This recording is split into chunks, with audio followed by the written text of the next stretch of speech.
નમસ્કાર દર્શક મિત્રો, હોટલાઇન ન્યૂઝમાં આપનું સ્વાગત છે। સુરત શહેરમાં કરોડો રૂપિયાનું ફુલેકું ફેરવી અને નાસી છૂટેલા એન માર્ટના સંચાલકો આખરે ઝડપાયા છે।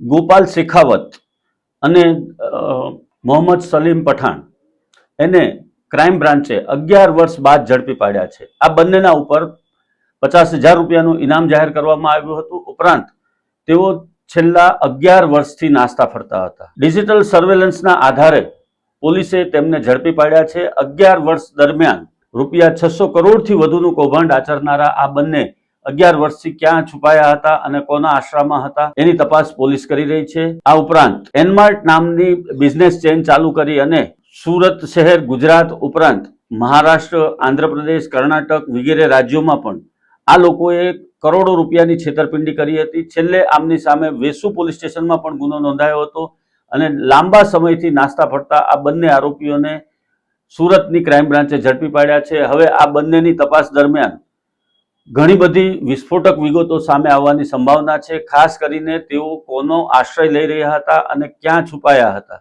આ ગોપાલ શેખાવત એ જ વ્યક્તિ છે જેમણે વર્ષો પહેલા એટલે કે આ એનમાર્ટનું કૌભાંડ આચર્યું ત્યારે રોલ્સ રોય ગાડી ઉતારી હતી સુરતમાં। આ ઉપરાંત પ્રાઇવેટ હેલિકોપ્ટર પણ એમણે ખરીદ્યું હતું। પોલીસના સકંજામાં આવેલા આ બંને આરોપીઓની સઘન પૂછપરછ થશે અને એમાં એમની સાથે કોણ કોણ સંકળાયેલા છે એની તમામ વિગતો સામે આવવાની સંભાવના છે।